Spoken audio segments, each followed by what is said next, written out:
What is up, everybody? I am Adam Wurtzel. You are watching Chance TV, sitting next to one of the biggest Nickelodeon stars of all time, one of the original cast members of the hit sketch comedy show All That. Cannot forget Kenan Kel, but he is doing a whole lot more.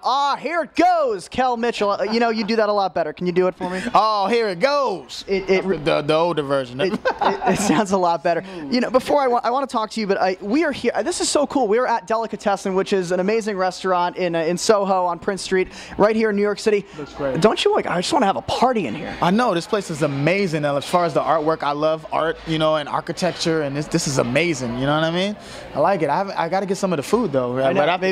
Maybe after this we'll try some of the food. Yeah. You know, you have such a gift that at such a young age you could do what you did. Kind of just walk me through it. You went to Orlando, you auditioned for All That. How did it all come about?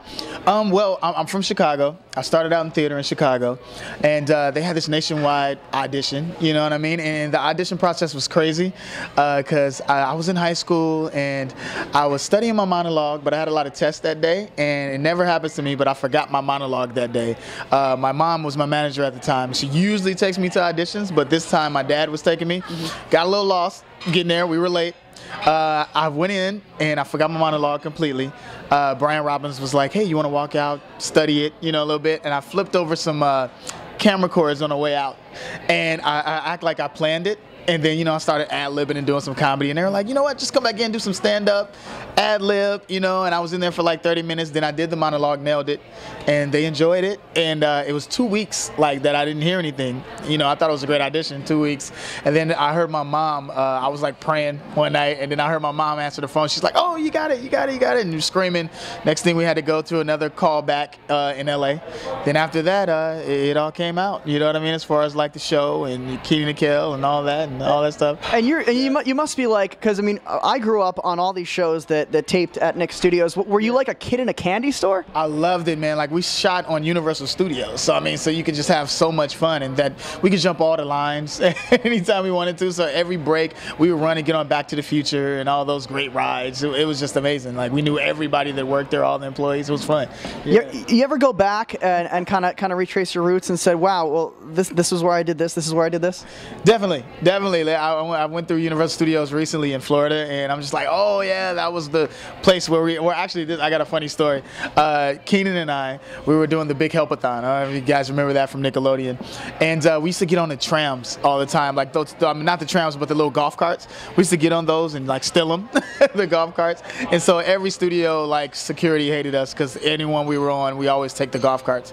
And so we took these golf carts and we were riding along, and all of a sudden we realized that we were on a Universal Studios tour, the tram tour. So all of a sudden Jaws is right by it. We see the Psycho House, and then there's water coming in on the golf cart, and we're like, oh no, what are we gonna do? And security comes, and they come over to us. But what was so funny is that we were wearing like the Mavis and Clavis outfits, so we looked like we were 60 years old.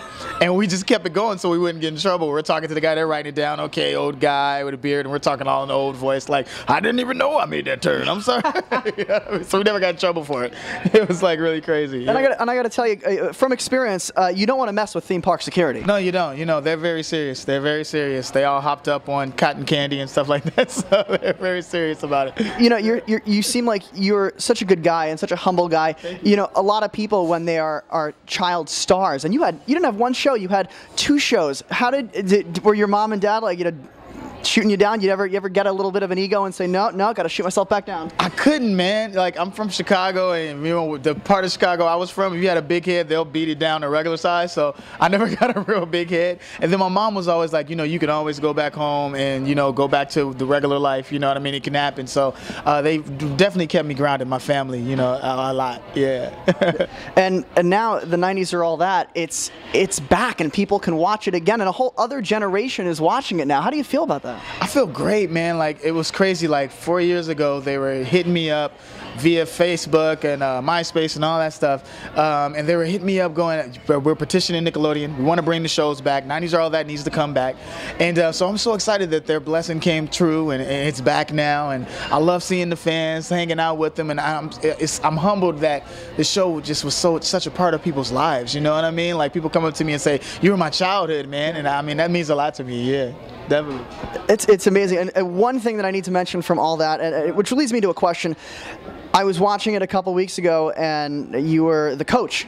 Coach Cretin, Yeah. And you're in a backyard and you're climbing up a tree and you scream "Crazy Gullah Gullah Tree" because Gullah Gullah Island taped are the same. Is that improv?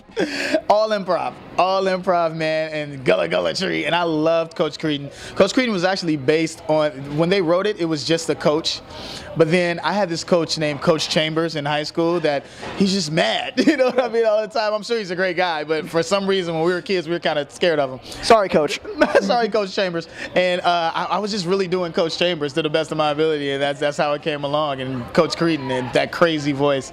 And I mean, you know, Gullah Gullah was right across from us in Universal, so we always like told jokes about Gullah Gullah Island. And me and Kenan actually bum rushed Gullah Gullah Island when they were filming, and they kept it. Like, we came and danced and sung one of those songs, and it was crazy, yeah. So, any ever run into like a Temple Guard or the Aggro Crag or any other, you know? There's so much history. All that stuff, man, like the Nickelodeon GAC and the GAC Tower and the slime.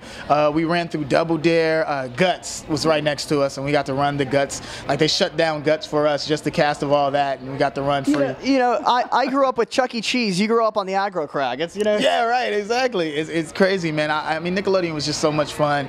I mean, to experience it that way was just really amazing. Yeah. And you're still doing so many amazing things. And you have 3 characters in your new movie. Check it out. Dance Fu. It's out now with Cedric the Entertainer. Tell me about Dance Fu.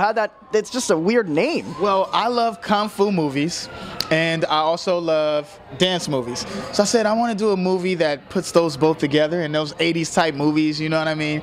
So it's about a guy that can only fight when music is playing. That's what it's about. So he's chasing all type of music just so he can fight, and he's trying to get revenge, you know, for his uncle's death, you know, and he realizes that he can't fight. And he meets a sensei that teaches him the art of dance fu, where you know, pop, lock, and punch on him. and working with Cedric, I mean, Cedric is a comic genius. Oh, comic genius. I mean, for any entrepreneurs out there, just keep going. It can definitely happen. Like, I wrote this film like more than 4 years ago, you know, and I ran into Cedric, and we shot it 3 years ago. I ran into Cedric, and I said, I shot a trailer, and I was promoting the trailer with the script, and Cedric saw it in a meeting and was just like, I love this idea. It's so much fun. I want to direct it.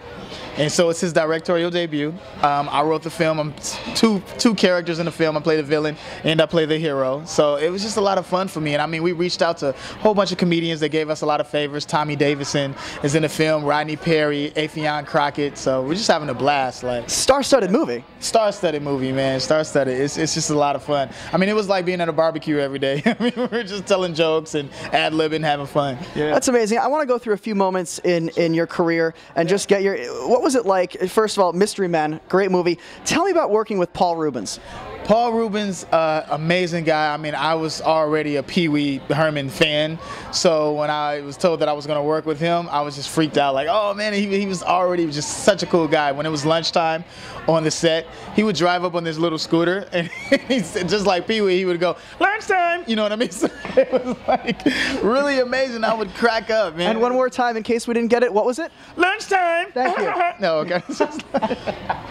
But I was so excited to work with him, and a lot of our scenes were together in Mystery Man, so I mean that was like a dream come true. It was an all-star cast. I mean, Ben Stiller, Hank Azaria, Janine Garofalo. I mean, man, I was just sitting there like a sponge soaking it all in. Yeah. What do you think was the one pinnacle moment? Because everybody says they have that moment. What was your moment where you were like, wow, I'm a really lucky guy?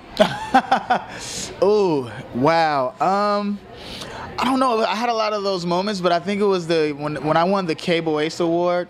That was like crazy. I know they don't have those now, but it was like, you know, it's an Emmy now, but it was like when I had the Cable Ace Award, that was crazy. Like, to see all those people and Sea of People and the guys that I beat out, it was just like, wow. You know, that's when I kind of noticed it. Yeah. And there's so many people that I talk to, that everybody talks to, that remembers, you know, all the great characters, all the great. I mean, I'm just listing them off the top of my head. The Coach, Repairman, Lump Maroon, and of course Ed. Little Good Burger. Ed the Good Burger guy, man. Can I hear a little bit of that? All right, I do.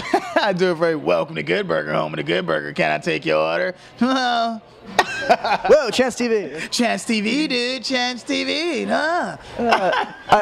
I love it. I love it, Kel. And you're still working with Nickelodeon. You're still working with kids. You got 2 cartoons coming out. Yes, yes. In case you guys didn't know out there, I'm definitely into the animation world. I love it. I was T-Bone on Clifford the Big Red Dog with John Ritter, rest in peace, great guy. And I still do that. I love voiceover work. I love cartoons in general. And I have a new cartoon coming out called Motor City on Disney XD. It's like Detroit in the year 3000. It's like Terminator and Fast and Furious mixed together. Very, very great one. Also with Rob Dyrdek, I'm doing Wild Grinders, which is a skate team. It's a really fun cartoon. That'll be on Nicktoons, so got to check that out as well. And I'm developing some cartoons as well, so as you'll see real soon. And if America wants to see you, the All Orange Everything Tour. Right. Well, see, the 90s Are All That came back, and we have this 90s Are All That block, and I'm really excited about it. And I wanted to meet the fans in person, so we created All Orange Everything Tour. And you know how Diddy has the all white parties? Yeah. Everybody comes dressed in all orange. All orange, And just to be honest, I've never been invited to a white party. Am I invited to an orange party? You are so invited to the All Orange Everything Tour. Come on, come through, man. We have the orange soda chug, best orange dress. You know what I mean? It's a lot of fun, man. I love it. Kel, you are amazing and an inspiring, and you are a great person. Thank you so much for joining us at Chance TV. Thank you, man. No problem, man. And KelMitchell.net? KelMitchell.net. You can check out everything on me. Also, go to my Twitter. I love the Twitter, and you know what I mean? @I am Kel Mitchell. Check me out. There you go. That's Kel Mitchell. My name is Adam Wurtzel. Thanks for taking a chance. Cheers, everybody. See you later. Yeah, Chance TV.